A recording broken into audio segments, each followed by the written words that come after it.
उत्तर प्रदेश के विधानसभा चुनाव में राष्ट्रीय लोकदल ने पूरे दमखम के साथ चुनाव लड़ा और उसमें इनको 8 सीटें मिली।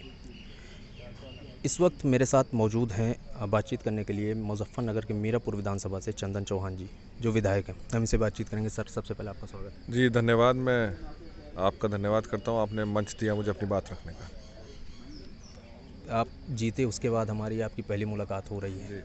आप अपने क्षेत्र के जो मीरापुर विधानसभा के लोग हैं उनको क्या संदेश देना चाहेंगे हमारे माध्यम से? मैं सबसे पहले आपके चैनल किसान की आवाज़ से माध्यम से मैं अपने क्षेत्र की जनता को मैं आभार व्यक्त करना चाहूँगा कि उन्होंने विश्वास किया और ये जीत मैं उनको समर्पित करना चाहूँगा कि ये संभव नहीं हो सकता था कि इतने बड़े मार्जिन के साथ जो विश्वास दिया है, उन्होंने जो विश्वास किया है, ये उनकी मेहनत और उनकी निष्ठा और उनके विश्वास की जीत है और ये जीत मैं अपने क्षेत्र की जनता को समर्पित करता हूँ।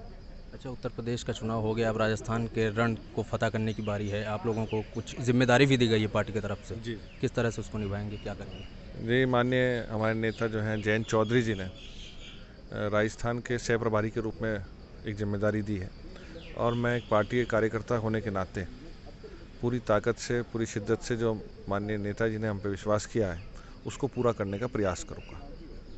अच्छा विधायक जी, आजकल जो राजनीति चल रही है देश में या प्रदेश में, एक वर्गों में बांटने की कोशिश की जाए, धर्मों में बांटने की कोशिश की जा रही है। एक शब्द है बुलडोज़र। इन सब को किस तरह से देख रहे हैं आप? ये बड़ा दुर्भाग्यपूर्ण है। जिस तरह की प्रैक्टिस ऑफ पॉलिटिक्स हो रही है फ़िलहाल, आने वाले समय में बहुत बड़ा घातक रूप इसका देखने को मिलेगा। और जो पॉजिटिव सोच है, जिस घोषणा पत्र को लेके हम राष्ट्रीय लोकदल समाजवादी पार्टी गठबंधन चला था, उन घोषणा पत्र के मुद्दे कहीं ना कहीं वो पीछे रह गए और जो मुद्दे वैध नहीं थे, जिन्हें मैं समझता हूँ वो ज़रूरी नहीं थे, गैर ज़रूरी मुद्दे आगे हावी हो गए और इसलिए जो रिज़ल्ट हम लोगों ने सोचा था वो उसके अनुरूप नहीं आ पाया। मैं गुजारिश करूँगा किसान की आवाज़ चैनल के माध्यम से कि जो आने वाले यूथ है हमारा, जो चाहता है कि देश में अपने देश का जो सपना लेके आगे बढ़ रहा है, रोज़गार के सपने लेके आगे बढ़ रहा है, महंगाई को कम करने के सपने आगे लेके बढ़ रहा है, अच्छा एक एटमॉस्फेयर अपने बच्चों के लिए लेके बढ़ रहा है, उसको कहना चाहूँगा कि मुद्दों की आधारित राजनीति होनी चाहिए।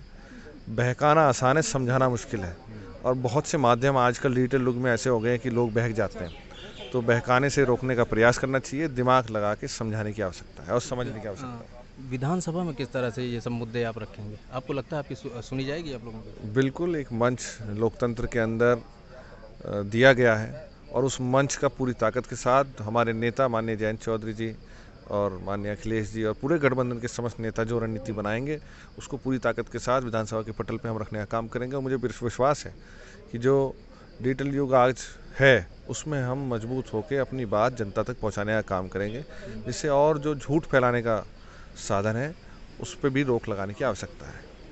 अच्छा, क्योंकि हम किसान की आवाज़ भी उठाते हैं, तो आखिर में आपसे एक सवाल ये है कि आप अपने क्षेत्र के किसानों के लिए क्या करेंगे?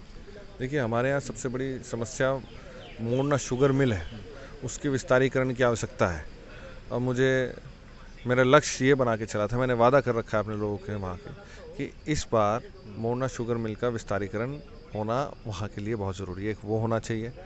एक जो महंगाई के रूप में किसानों का हाल है, इस बार चाहे दूध उत्पादन का क्षेत्र देख लें, भूस का जो रेट है, भूसे का रेट जो किसान दूध पैदा करता है उसके आगे संकट का समय है। जितनी गौशालाएँ हैं, इस बार बहुत बड़ा अंतर आपको देखने मिलेगा। गौशालाओं में चारे की व्यवस्था नहीं हो पाई और ये कारण मुझे डर है कि कहीं ऐसा ना हो जाए कि आने वाले समय में बड़ी मात्रा में गौ माताओं की मृत्यु हो जाए खाने की शॉर्टेज के कारण। तो फैक्ट्रियों में दुरुपयोग जो भूसे का हो रहा है, गन्ना किसान की बेहतरी है, खाद सही टाइम पे सही दाम में अवेलेबल कराना, ये सब मुद्दे हैं किसानों की। व्यवस्था, सिंचाई की व्यवस्था ठीक हो, बिजली के जो ट्यूबवेल का लोड एक्स्ट्रा मीटर्स लग रहे हैं उसका बहुत बड़ा दुष्प्रभाव आने वाले समय में किसानों की अर्थव्यवस्था पे पड़ेगा। ये सब मुद्दे को लेकर हम विधानसभा पटल पे जाएंगे और मुझे पूरी उम्मीद है जब सरकार से राष्ट्रीय लोकदल के और गठबंधन के विपक्ष के विधायक सब मिलकर आवाज़ उठाएंगे तो उसका निर्णायक भूमिका में हम परिवर्तन लाने का प्रयास करेंगे। अच्छा, आपने बिजली का जिक्र कर दिया। बिजली भी महंगी होती जा रही है, डीजल भी महंगा होता जा रहा है। किस तरह से राहत? महंगाई में मध्यम वर्ग टूट चुका है और किसान इस समय, बड़ा किसान बड़ा कर्जदार है, छोटे किसान पर छोटा कर्ज है, पर कर्जदार हर कोई है। कर्ज के नीचे दबा हुआ है, कर्ज माफ़ी के रूप में ठगा गया है। और ये बात कहीं ना कहीं कुछ रिजल्ट्स तो आए हैं, पर कुछ जो मुद्दे और हैं वो ज़्यादा हावी रहे। बहकाना आसान है, मैंने कहा समझाना मुश्किल है, तो किसान खुद समझेगा।